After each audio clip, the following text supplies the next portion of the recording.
Bueno, a veces pasa mucho tiempo que no grabo ningún video, a veces pasa un mes, a veces inclusive han pasado hasta 3 meses que no grabo ningún video. Y otro día, porque así me llega, me da por grabar videos y por ejemplo hasta 2 en un día como hoy. Hoy estoy grabando otro video. En este caso quiero continuar con el tema del video anterior.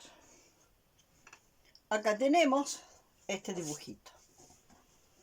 Acá tenemos esta velocidad.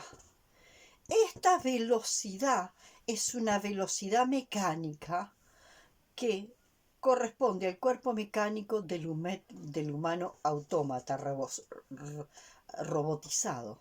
Este humano autómata robotizado ha perdido conexión con el yo cuántico, con el humano cuántico, con la percepción sutil, ¿no? Y podemos llamar al yo cuántico y el alma, pueden usarse de forma hasta cierto punto equivalente, si bien no son iguales. Este humano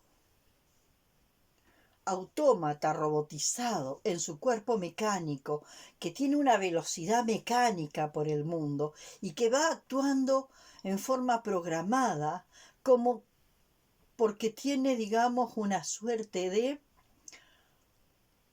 programa, ¿no? Inserto, ¿no? Y entonces con ese programa inserto, lo único que hace en modo repetición, repite. Y cuando aparece una innovación, la innovación es un cambio de fachada del programa, al cual se le han agregado algunas cositas y se les han agregado algunas otras cositas desde la fachada. Pero no hay cambio de estructura. Hay un cambio superficial. La innovación siempre es un cambio superficial. La actualización proviene de acá y no la hace el humano autómata. El humano autómata funciona a partir de una mente autómata, ¿no? Que está inclusive desconectada del yo cuántico y desconectada del inconsciente psicobiológico.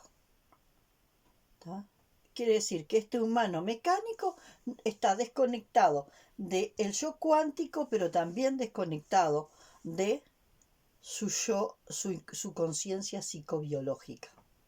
Tiene dos desconexiones, ¿no? Una desconexión hacia arriba con su yo cuántico o alma. Yo la palabra alma la uso tiene mucha connotación mística que puede llegar a confundir. Y no son exactamente equivalentes. Pueden usarse como equivalentes cuando de alguna forma las personas todavía están como intentando entender qué es esto del yo cuántico. Pueden usarse como equivalentes, pero no son estrictamente equivalentes yo cuántico y alma. De a poco lo vamos a ir entendiendo por qué. Este yo mecánico, este cuerpo mecánico del yo autómata, del yo robotizado, está desconectado de acá arriba, desconectado del yo cuántico, y el yo cuántico conforma ese superorganismo, ¿no? Desde donde la información va a ir bajando y va a ir aterrizando, y esa información va a ir aterrizando y va a ir llegando inclusive más abajo, porque va a atravesar y va a llegar ¿a qué? Va a llegar al inconsciente biológico, donde va a suceder una transformación lenta. ¿Tá? Entonces, nosotros podemos decir que el humano autómata, el humano robotizado en su cuerpo mecánico, va a una velocidad extrema, este vértigo que tenemos todos los humanos, ese vértigo en el que andamos todos los humanos, que hay que hacer, todo el tiempo haciendo. Ese humano robotizado, ese humano que no tiene tiempo, que vive corriendo, que el tiempo no le da. Ya decíamos, porque adentro del día pone mucho más cantidad de elementos, ¿no? Atosiga las 24 horas del día de elementos, y la mayoría de esos elementos no son necesarios. Porque no sabe priorizar, porque no sabe determinar qué es realmente lo verdaderamente importante. Y porque está en ese modo de velocidad, corriendo y corriendo, creyendo que en ese correr va a llegar a una meta que está delante, ¿no? Una meta que está delante. Y cuando llega a esa meta que está delante, es cuando va a poder sentirse realizado y feliz. Porque la meta está delante, en un futuro, que cada vez que corre, ese futuro se aleja más. Y así sigue corriendo, corriendo, en ese modo, hacer a ciegas. Y nosotros decimos que ese yo autómata, ese yo robotizado en su cuerpo mecánico, que funciona, que funciona de manera mecánica, es como si de alguna forma la desconexión con el cuerpo fuera tan grande que el cuerpo obedece lo que la mente le dicta. ¿No? Obedece lo que la mente le dicta. La mente le manda información y el cuerpo obedece. La mente le manda información y el cuerpo obedece. ¿Tá? Y la mente neurótica no le exige y le exige y le exige al cuerpo mecánico que funcione, ¿no? Haciendo esto y aquello y aquello y aquello y aquello. ¿Tá? Es la gente que hasta en las vacaciones tiene que programarse las vacaciones con cantidad de actividades. Es el cumpleaños de los niños que en vez de encontrar un espacio, por ejemplo, un espacio en la naturaleza donde los niños puedan jugar de forma natural y donde haya algún jueguito, yo qué sé, con escaleras, con esto, con lo otro, con hamaca, pero poco juego para que aparezca el jugar espontáneo en la naturaleza. Ahora están los salones para cumpleaños donde se pagan entretenedores que de alguna forma sobrepautan el espacio. ¿No? Y al sobrepautar el espacio, bueno, la espontaneidad se pierde. ¿Qué es lo que ha perdido más ese humano robotizado, automático, que funciona desde su cuerpo mecánico? La espontaneidad. Ya decía Erich Fromm que en el miedo a la libertad es el miedo a lo espontáneo. Y el miedo a lo espontáneo que muestra lo genuino. ¿No? El miedo a lo espontáneo que muestra lo genuino y que de alguna forma nos interpela. Yo siempre lo he contado más de una vez, que yo era un autómata. No quiere decir que no sintiera, sentía. Sentía cosas, sí, sentía. Y sentía mucho a nivel del cuerpo.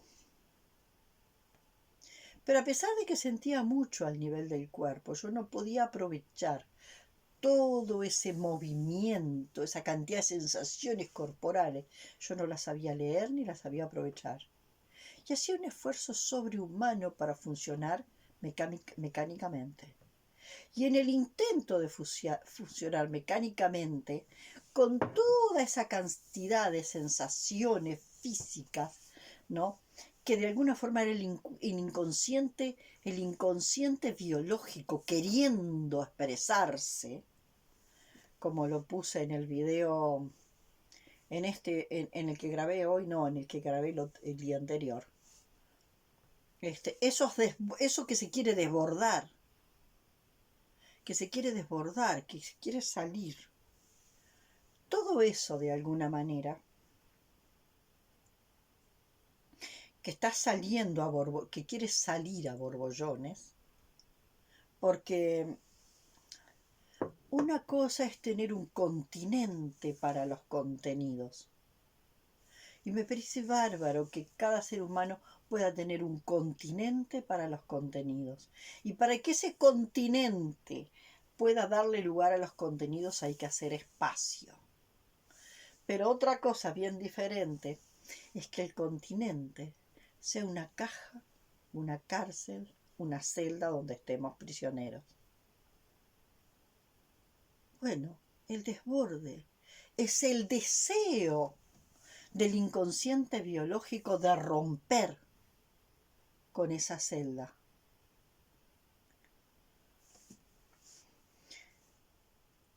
Yo siempre hago este planteo.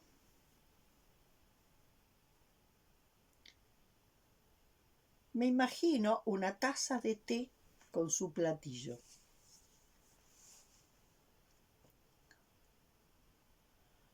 Empiezo a servir té y el té se empieza a desbordar de la taza, pero tiene el platillo que le da contención. El platillo que le da contención. Eso es contención. Si yo a la taza le pongo una tapa y la vuelvo hermética y no permito que nada más entre ni salga de esa taza, eso es represión. Cuando yo permito que la taza se desborde, pero hay un platillo que es capaz de contener una cierta cantidad de desborde, la contención la tiene el platillo, no la taza. ¿Se entiende? Entonces, todo intento, todo desborde nos desorganiza. Todo desborde nos desorganiza. El tema es que tenemos que saber cuál es la capacidad que tenemos para reorganizarnos y saber que cuando nos reorganicemos vamos a ser otros, no vamos a ser los mismos. Pero por ahí anda una historia que a mí me llamó mucho la atención en esta experiencia que tuve el fin de semana pasado. Ah, no, porque estás sobreactivada. Ay, me sobreactivé. Ay, qué sobreactivada que estás. Ay, se sobreactivó. ¿Viste que está sobreactivado? Ah, un lugar donde la sobreactivación, que ya sabemos que es un desborde del inconsciente, que es un desborde del inconsciente biológico, que ya no resiste más con todo eso congelado. Eso, en ese lugar, estaba absolutamente mal visto. Y eso no es una sobreactivación, no es una catarsis histérica. Ahí tenemos que tener mucho cuidado con lo que es catarsis histérica y con lo que no es catarsis histérica. Que una persona, ahí tenemos que revisar. Sin duda que yo estaba en ese espacio, en esa comunidad pedagógico-terapéutica, me sentía incómoda. Sin duda que me sentía incómoda. Yo no sentí contención. Yo no sentí en esa comunidad terapéutica contención para nada. Porque ahí había que transitar recetas dichas por personas que de alguna forma hace 6 años han estado transitando eso. Ah, sí, yo mis 3 años primeros funcioné totalmente disociada. Y con los esquizoides que no nos podemos disociar de esa manera. Totalmente disociada. Yo andaba por acá con el cuerpo mecánico, haciendo, saludando, diciendo, ¿no? Todo bárbaro. Y la otra parte del inconsciente biológico congelada. 3 10 años andando en forma robotizada, porque si te sobreactivas, se sobreactivó.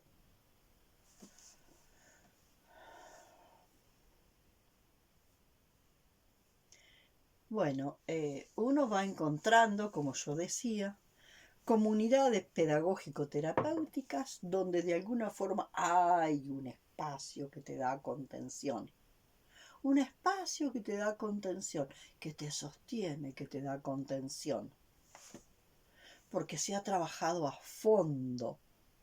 Porque hay elementos que se han trabajado a fondo. Porque le perdiste miedo a salir de la normotonía. Porque de alguna forma tienes claro que el caos es un orden que todavía no se ha comprendido. Y entonces dejaste de temerle al caos. Y cuando una persona se está desorganizando, solamente confías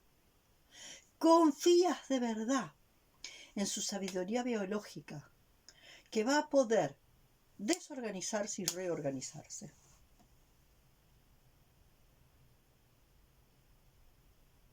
Si de alguna forma ese proceso ocurre de forma natural. Si ese proceso es inducido porque, yo qué sé, porque tomaste drogas o lo demás, bueno, ahí hay otra cosa diferente. Una desorganización que no es natural, que es inducida, eso es diferente. Ahora, una desorganización natural, confía en ella. Hammer dice muy especialmente sobre eso y también dice sobre la enfermedad psiquiátrica. La enfermedad, o eso que llamamos enfermedad, en realidad viene a curarte. Y también lo que se llama enfermedad psiquiátrica, que no es tal cosa y que no existe. El tema es que hay algunas cosas necesarias de hacer para que te puedas organizar, para que tengas capacidad de reorganizarte. Y eso fue lo que han ido haciendo algunos terapeutas conmigo. Para que puedas reorganizarte necesitas tener mucha raíz. Necesitas tener una frontera que no sea de acero, una frontera osmótica que te proteja, pero que sea osmótica y que te permita regular que entra y que sale. Y sobre todo un cerno a través del que se procesa la información en ese tránsito del centro de la Tierra al centro del Sol, del centro del Sol al centro de la Tierra. Ahora, si tú entras a una comunidad pedagógico-terapéutica y porque tenés una estructura esquizoide y tenés esa sensibilidad que tiene el esquizoide, que de alguna forma su membrana es muy lábil. Decía Castaneda, hay membranas que son tan lábiles como una telita de cebolla. Él hablaba del huevo. Hay huevos que tienen una cáscara porosa. Hay huevos que tienen como cáscara una telita de cebolla. Y hay otros que la cáscara es como de acero. Los que tienen cáscara de acero son los que están subacorazados. Y van a los empujones, ¿no? Y para ellos el otro no existe. Pero para los que estamos subacorazados, el otro existe. Quien ante ese otro sobreacorazado, quien deja de existir ante ese otro sobreacorazado, soy yo. Yo pierdo presencia, porque mi membrana es muy lábil. Entonces necesito, fundamentalmente, hacer mucha raíz. Abrir el cerno, hacer raíz y fortalecer en la medida en que se pueda mi membrana. Tengo 30 años de estar trabajando mi membrana. 30 años de estar trabajando mi membrana de todas las formas habidas y por haber. Para fortalecer mi membrana, para ser menos permeable, para andar en la vida bastante menos de lo, para ser menos Bob Esponja, chupando todo lo ajeno.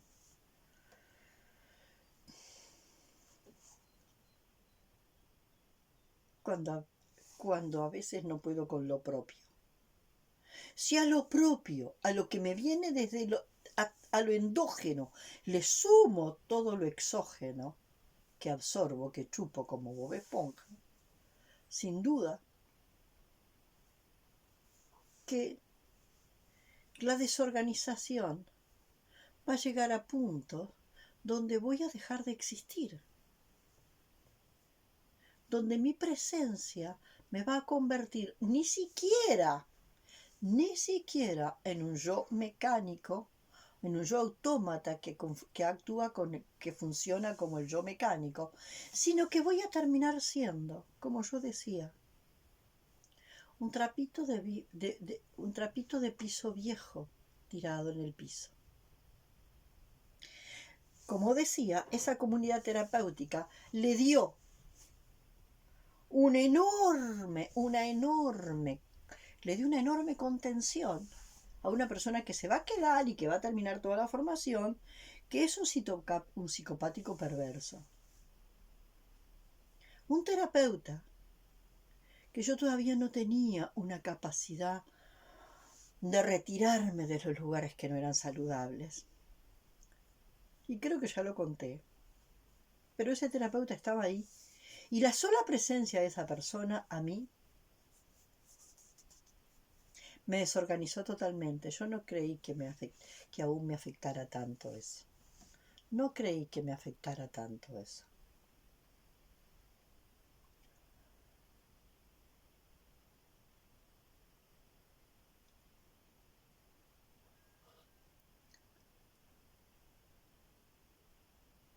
Todos los recuerdos que yo creía trascendidos en realidad se habían congelado.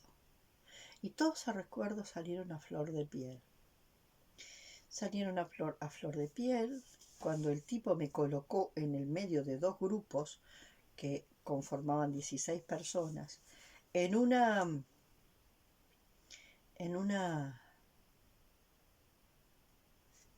maratón gestáltica de varios días. Me conectó en el medio, se empezó a burlar de mí. Yo tenía una calza roja de pana y tenía para arriba un busito de lana rústica hilada en telar, del color de la lana de oveja negra. Muy abrigadito, y a mí me gustaba mucho. Empezó a burlarse de mí. Toda la historia fue comenzar a burlarse de mí. ¿La ven? ¿La ven? Parece un indigente. Mírenla cómo está vestida, mírenle su cara. Mírenla. ¿La ven? 16 personas a las cuales él programó para burlarse de mí.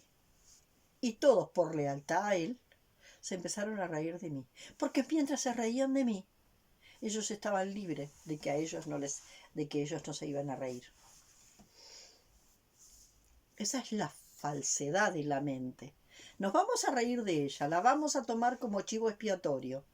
Y la vamos a tomar como chivo expiatorio y le vamos a dar y dar y dar. La vamos a convertir en tarro de basura y la vamos a correcar. Y por lo menos, mientras ella es el chivo expiatorio, el tarro de basura, donde largamos toda nuestra basura,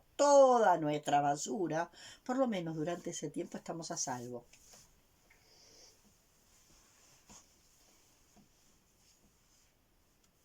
Lo más antiterapéutico que existe. Después de muchas de esas burlas, se le había antojado que todo mi tema era que yo, en aquel tiempo tenía 35 años, 35, 36 años, que yo no había me desprendido de mi teta materna. Y yo, como podía, con la fuerza que tenía, después de tanto palo, de tanta violencia, de tanta humillación, no tiene que ver con mi mamá, hay algo más, yo no sé qué, pero hay algo más que sucedió mientras yo estaba en el útero. Yo no sabía qué. Pero yo sabía que en el útero materno había pasado algo, y algo serio, y algo grave que me había marcado para toda la vida. Y el tipo siguió. Entonces, que de alguna forma pidió un espejo para que fuera al baño, me bajara el pantalón, para que fuera al baño, me bajara el pantalón y la bombacha, y me mirara la concha para que yo viera que era una mujer, una conchuda adulta. Para que veas que sos una canchuda adulta, que no sos una nena. Que ya podés soltar la teta materna. Y siguió, ¿eh? Y siguió, y siguió, y siguió. Siguió sin parar. Un día, 2 días. A la segunda noche, a las 12 de la noche salí. Yo no sé cómo salí. Salí huyendo porque yo llegué a un punto en que yo no aguantaba más. Realmente sentía que yo no podía tolerar más tanta humillación, tanta cosa, tanta agresión perversa. Se sentía el goce sádico del tipo manipulando a un grupo de 16 personas para que todos me humillaran. Ese tipo quedó. Para ese tipo, que también está muy enfermo, porque si leemos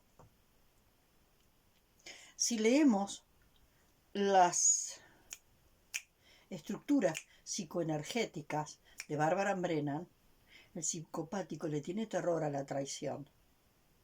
Y como el psicopático le tiene terror a la traición, tiene que mantener al contexto controlado a través de la crueldad. Tiene que ser cruel. Porque mientras tiene el contexto controlado por la crueldad, él se siente a salvo. Si yo soy cruel con los demás, eso me genera un campo, ¿no?, de control sobre los demás. Y los demás no me van a dañar. El tema es que el psicopático se pierde también el contacto con lo más puro, lo más fresco. Porque cuando esa crueldad se impone en su campo, todo juego de ternura es una performance, es una puesta en escena, que parece verdadera, pero no es. No es. Es una puesta en escena, es una performance. Crear una performance, dice en teatro, cuando los actores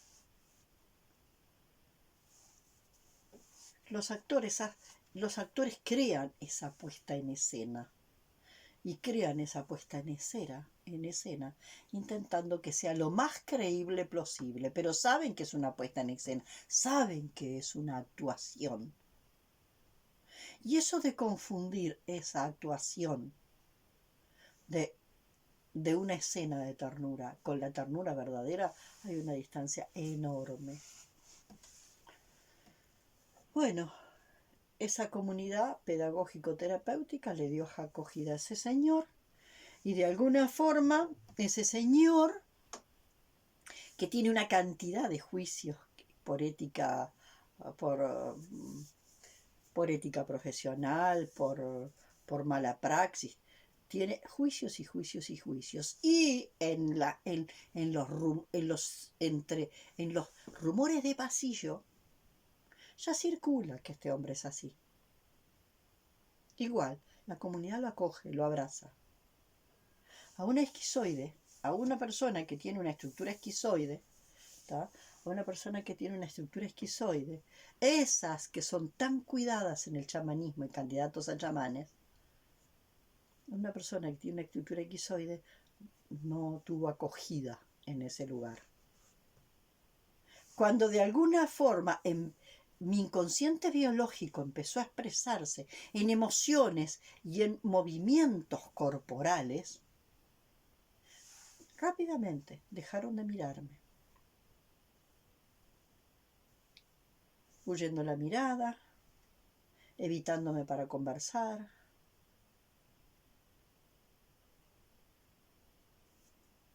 Y yo percibiendo el miedo en cada uno de ellos. El miedo que el neurótico le tiene al esquizoide, percibiéndolo, olfateándolo.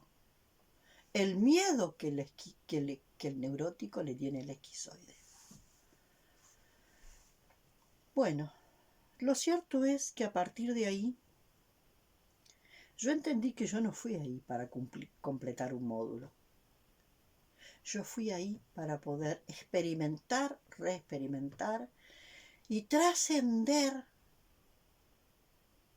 esta historia con este hombre que todavía la tenía pendiente. Yo venía desde hace mucho tiempo queriendo verlo cara a cara.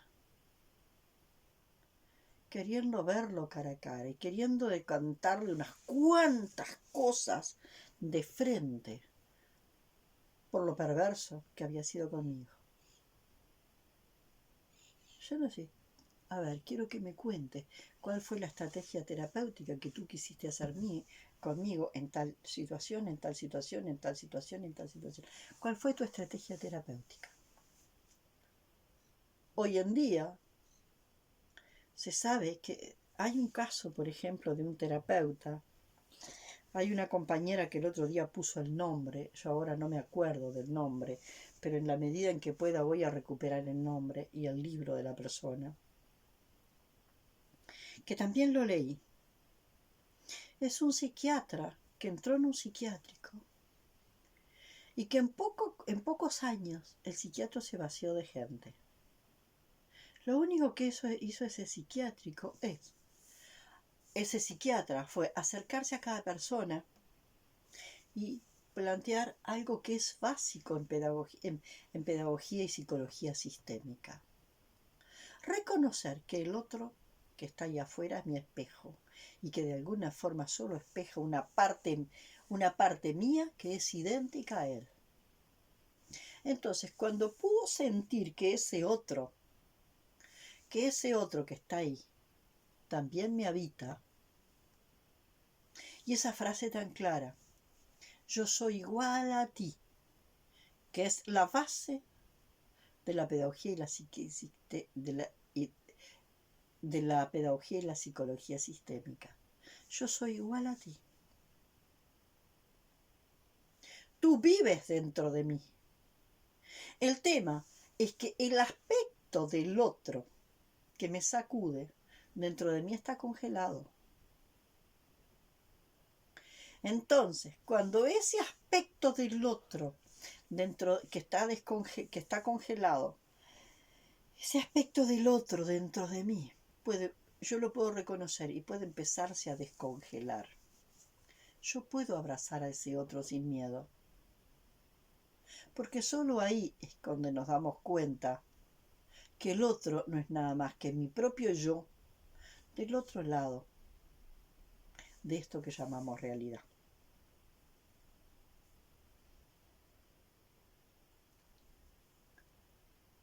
Fueron varios días para poder entender que la herida de ese hombre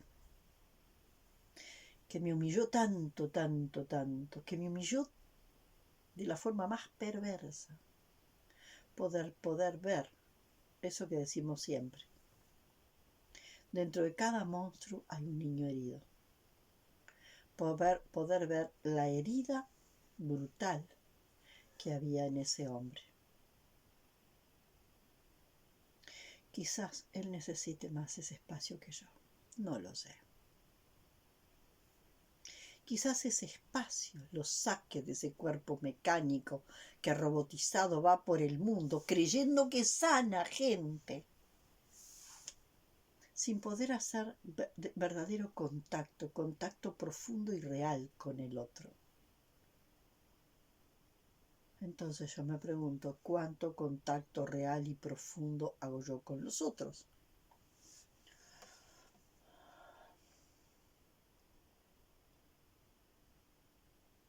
cuánto contacto real y profundo hacemos cada uno de nosotros con el otro, con ese que es nuestro alter ego, con ese que es nuestro yo, la otra cara de nuestro yo.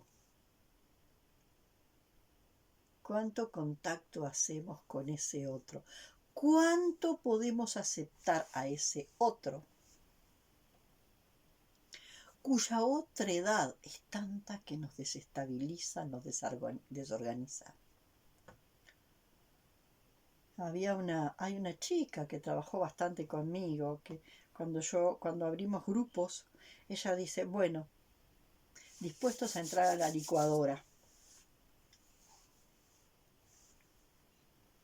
Dispuestos a entrar a la licuadora. Entonces, como les decía, este yo mecánico está desconectado, por un lado, del inconsciente biológico y por lo tanto de la conciencia psicobiológica profunda, y está desconectado del yo cuántico. Está desconectado de abajo y de arriba. Entonces funciona en automático. Y de verdad, creemos que estamos sanando.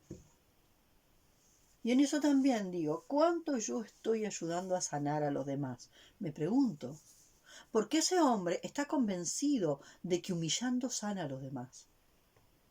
Con esas humillaciones perversas, él cree que sana a los demás. En realidad, la que hace esa gente es o se suicida o crea una coraza brutal y se vuelve tan cruel como él.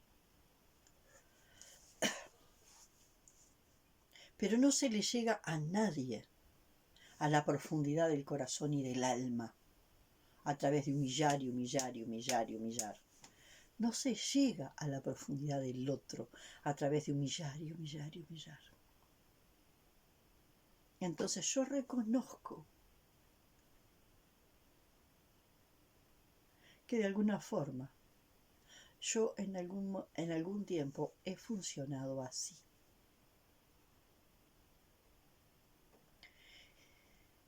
Y no lo he funcionado, no lo he puesto en acción, pero sí lo he puesto en pensamiento. Yo no me he animado a tomar la acción, pero sí lo he puesto en pensamiento. Entonces ahí es donde vemos cómo son las cosas. Yo le he deseado cosas terribles a determinada gente que me humilló. Y el pensamiento también es un arma terrible.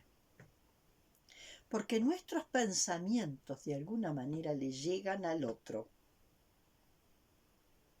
Y a mí me costó muchísimo darme cuenta que mi psicopático no se animaba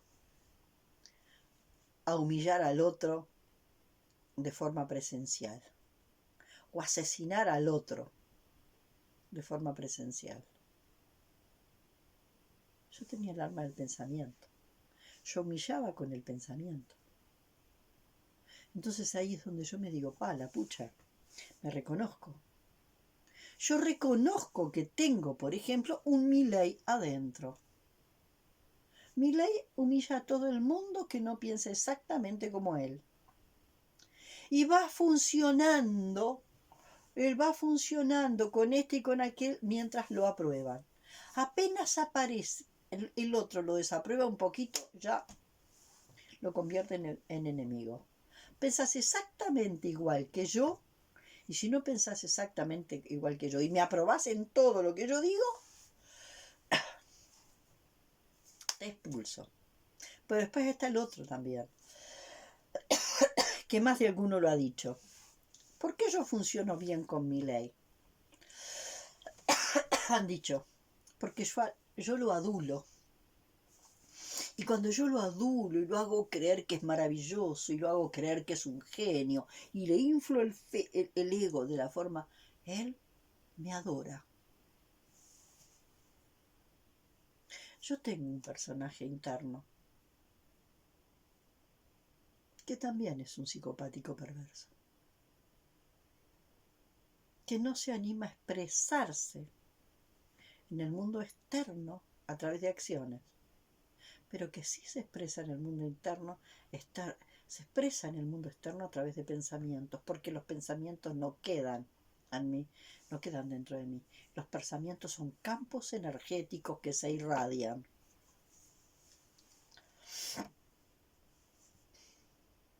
Entonces, digamos, acá tenemos este yo automático, en el que estamos, robotizado automático, en el que estamos la mayor parte del tiempo. Todos. Los que ya nos dimos cuenta también estamos acá. Y acá está el yo cuántico, que baja la información desde el superorganismo, que encuentra un filtro, que es nuestro sistema de creencias, que muchas veces se detiene acá. Alguna filtración sucede y llega a ¿qué? Llega a este cuerpo biológico, cuerpo cuántico, cuerpo mecánico y cuerpo biológico. Y en este cuerpo biológico es que se produce, en este cuerpo biológico es que se produce una transformación lenta. Y ese es un proceso lento que nosotros tenemos que hacer. Y tendremos, este paradigma recién está comenzando, así que tendremos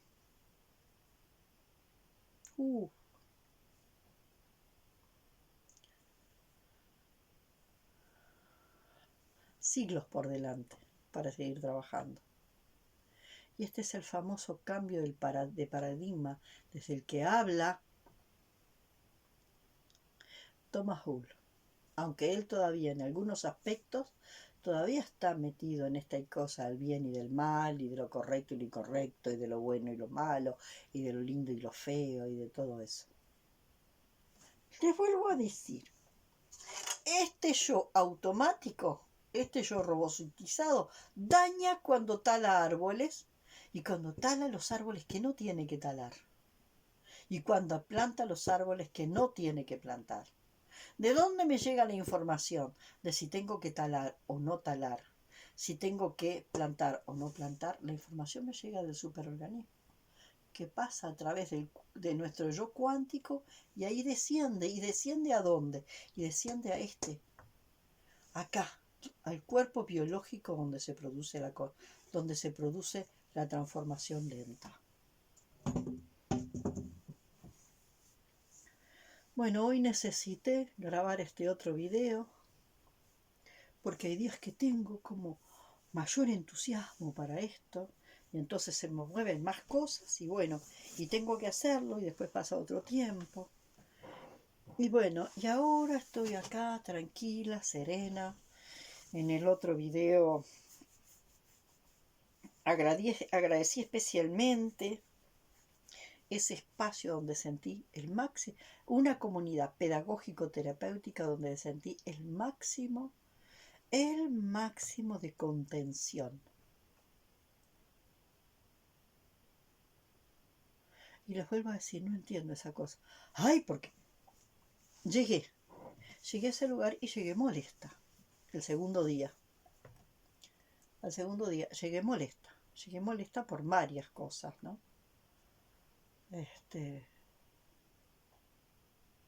Y sin duda, hola, ¿cómo estás? Más o menos. Más o menos, contesté. Ah, bueno, está sobreactivada. ¿Qué te pasó? Ah, bueno, está sobreactivada. ¿Qué te pasó? Estoy molesta. Estoy molesta porque me doy cuenta de lo que está pasando. Estoy molesta porque me doy cuenta que este espacio no tiene una capacidad de contención para una persona como yo. Y eso me molesta. Pensando ya, a partir de gestionar esa molestia con la forma de autocuidado, yéndome de ese lugar. Decidí irme de ese lugar. Así que estuve el tiempito que pude estar, y cuando no pude estar más me fui. ¿Qué les pasa? ¿No pueden aceptar que una persona esté molesta? que haya algo que la molesta y que esa molestia esté activa en uno. Que uno esté respirando la molestia, que uno sienta la molestia, que uno esté molesto. Cuando llega un contexto que de alguna forma todo el mundo te está huyendo, que todo el mundo te huye. Y que cuando no te huyen te dan esa caricia compasiva. Y ya a mí esa caricia compasiva me da un asco. Había un chamán que decía, no hay nada más hipócrita que la compasión. Porque la compasión tiene un nivel de arrogancia brutal. El emisor de la compasión cree que tiene algo muy grande que le puede dar a ese otro que es el receptor de la compasión, que es un carente. Es totalmente diferente a lo que hablamos, a la comprensión. La comprensión sucede cuando por suerte nos liberamos de la compasión. Cuando nos liberamos de la compasión podemos llegar a la comprensión. Y a la comprensión sucede cuando yo te reconozco dentro de mí. Cuando yo me reconozco igual que a ti. Porque la comprensión me horizontaliza. La compasión crea simetrías. El compasivo está acá, el emisor de la compasión está acá y el receptor de la compasión está acá. Entonces, pobrecita, ay cosita, ay esto y esa caricia, ¡ah!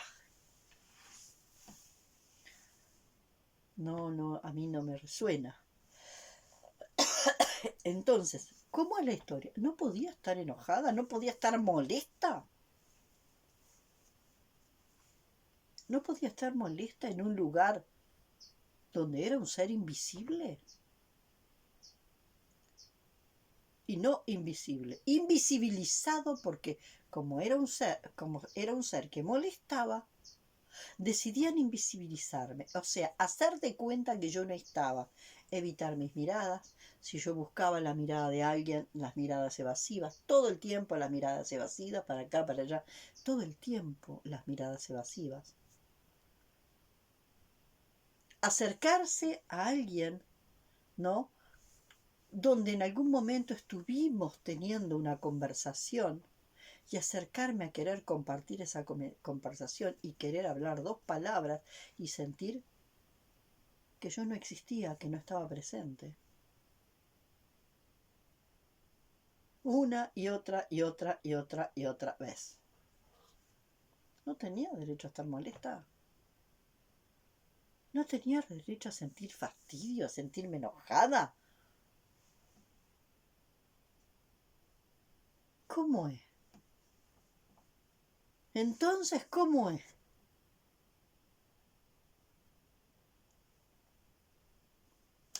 Hablan mucho de comprender la forma de la naturaleza. A mí me parece que la comprensión de la naturaleza no la tienen clara.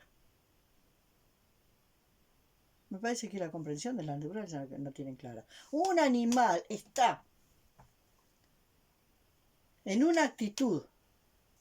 Un animal está en una actitud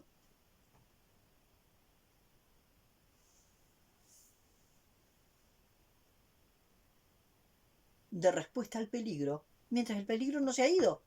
Y los peligros no duran 3 segundos. A veces el peligro dura mucho tiempo.